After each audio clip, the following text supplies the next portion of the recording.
So now we have understood one thing, we have understood about little bit of history.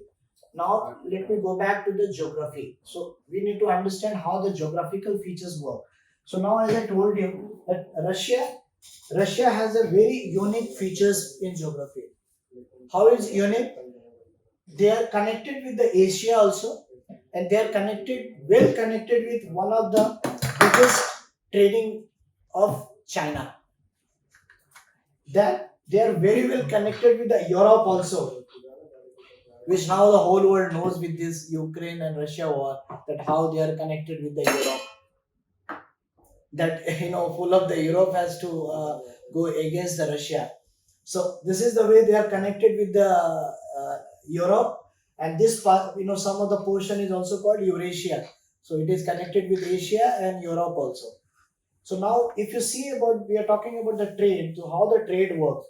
As I told you, the sea is the cheapest mode of transportation. So anything has to move at a cheaper cost has to go by sea. And after sea, rail, after rail, land, road, and after subsidy costliest that is by air. Okay. So when we see about the cheapest, then we see about the trade route. Now the trade route, how it will be divided? Let's talk about the Europe first. So Europe, they had one port called St. Petersburg. So they had to go entry from the St. Petersburg. But as the St. Petersburg, you can see, is a very remote port. It has to go via some of the transshipment port when the India is concerned. So usually St. Petersburg is being served via Europe trade only. Generally, it was via Hamburg and Rotterdam and all. So this was this is the St. Petersburg, but Russia was also served from the landlocked countries also. So which was the port like landlocked? So it used to go like a third country. So third country was, one port was Riga, and the second port was Finland. It is Helsinki and Kotka, which is just nearby. So how is the trade used to go? Trade used to go from India to Finland, or India to Riga, Latvia, and from there it goes by trucking. You can see Moscow is very nearby, and Moscow is the capital also and hub of Russia also. So that's the reason people doesn't know much about any other place in the Russia. The Moscow is so famous. Like in India, we know about Delhi is there, Mumbai is there, Kolkata is there, Chennai is there, Bangalore is there. So many cities, and not only we as an Indian know, even outside people also know. But in Russia, you will not able to know much of the area. Most of the things we will know about only Moscow, and this is how the trade is also all about. Most of the goods goes to the Moscow, and from Moscow it get distributed to whichever cities and wherever it goes actually. So now you can see the trade was earlier, before Russia Ukraine war. How was the trade? Trade was going from Europe side. Trade was going from Black Sea. This is Novosibirsk, and the trade was going little bit from the eastern side of Vladivostok, and the trade was going from the China train route also to the Russia. So what was the trade available? Let's talk about before Russia Ukraine war. First was the mostly from the Europe. That was Riga, Latvia, then Finland, Helsinki, Kotka, then St. Petersburg from the port. These were the inland third country, and then from here by road to Russia, and Novosibirsk from the Black Sea. Now coming to the from China, either by train or well connected from Shanghai to east port of Russia, that is Vladivostok and Vostochnaya.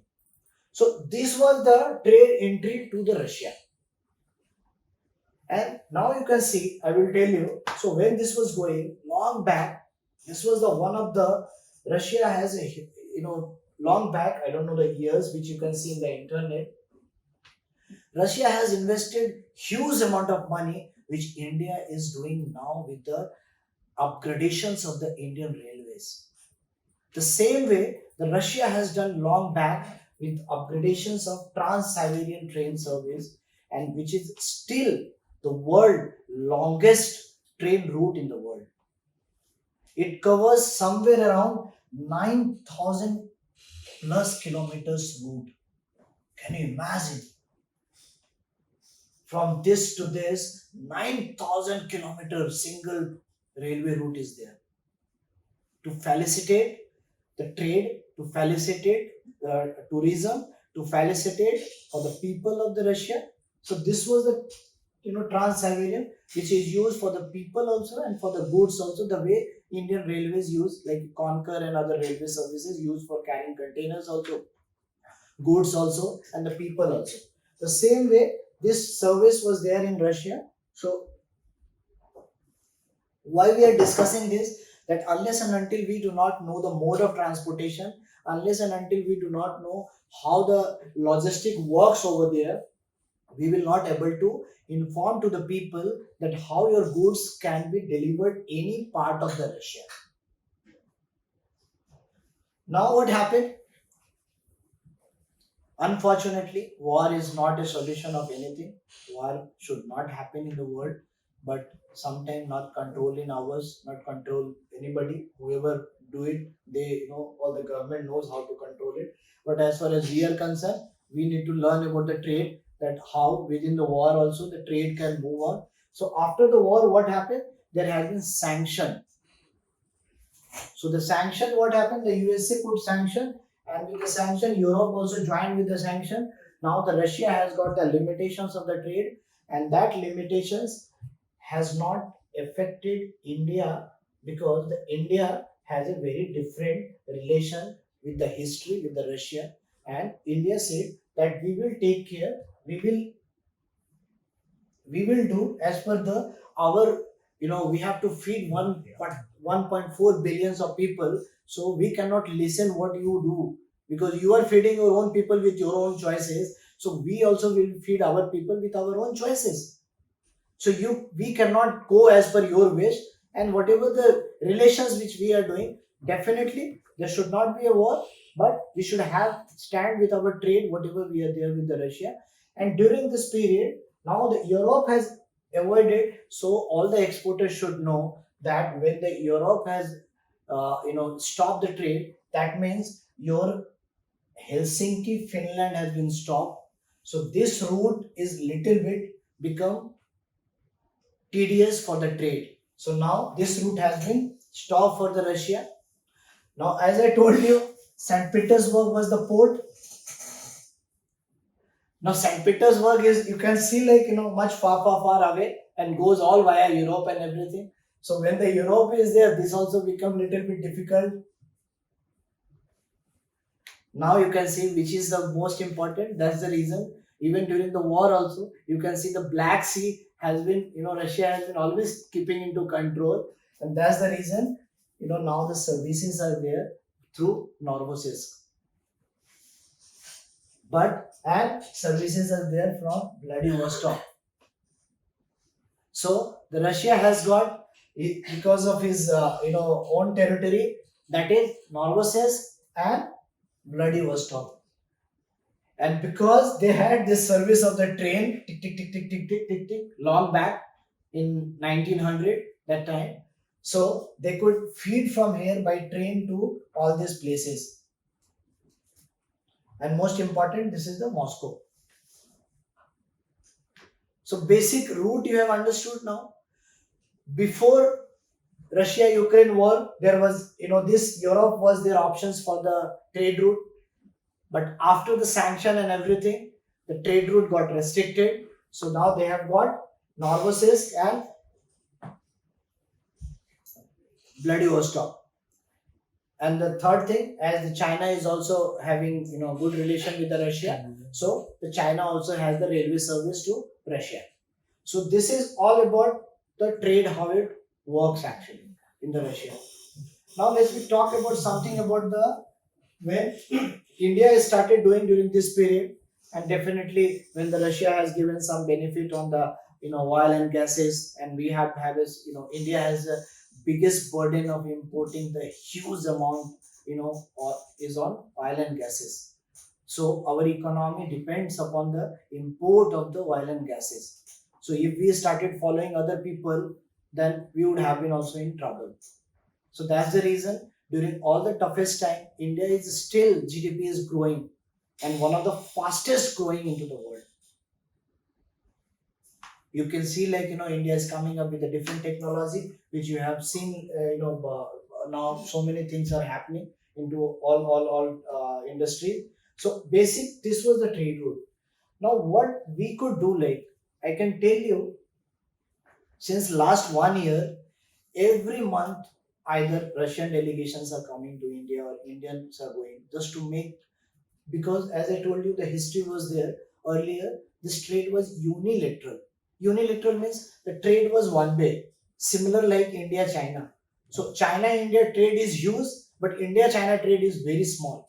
The same way, Russia India trade was very big, and big in terms of values. And value was what? Because of the technology, because of the defense, because of all these, the costliest item, because of the import of the rough diamond and everything. So the trade was very costly and it was unit trade, only from Russia to India. So money was always going out of India's pocket. Now during this time, the time has come when India can look as export to the Russia, because now the Russia has got restriction of the trade. Now they are not trading with the US, they are not trading with the Europe. Now you look at the map, Africa is not going to supply anything to the Russia.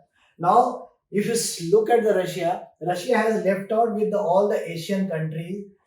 These are the Asian countries they have all looked.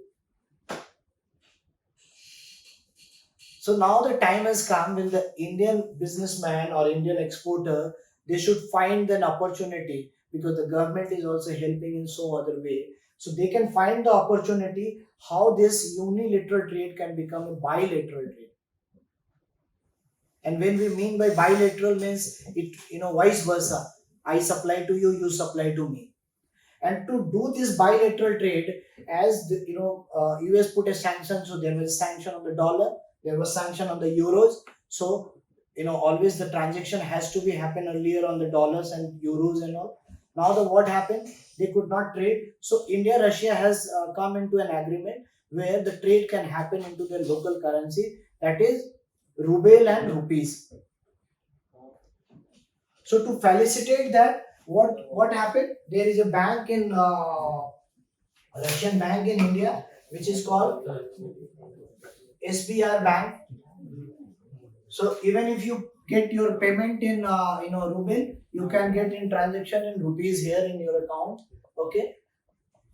And there was one question in YouTube asked that how they can do. You can file the shipping bill under whatever the currency you want, but the equivalent whatever is coming into your account, that you can close the BRC with the RBI. You understood? So whatever the currency you make, you can close your BRC with that. So shipping bill you make it even in dollar also, that equivalent INR will be closed with your BRC. So the trade has been facilitated with the ruble and INR. To facilitate that, this is the bank over there. You can contact this bank, they will assist you how to do that.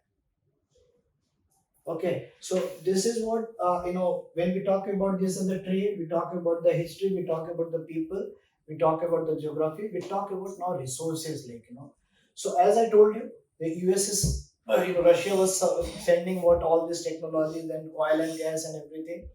Now India were also doing. Now India can also supply them. Like India was supplying a lot of pharmaceutical to them, which was all going via this route.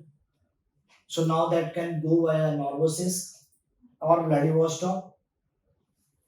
Okay. Then there has been many, brass item. I have make a list of item, like pharma is there, tiles and marbles are there, granites are there, because a lot of construction takes place. These can go from India. Machines are there, machine tools are there. Textile and garments are cooling industries, because that's a very low temperature. So that those industry can go there. Then home furnishing can go there. Then brass is there, tires are there, batteries are there, leather jackets are there. So these are the industry. Tea and coffee. Tea is also going huge from eastern part of India to the Russia.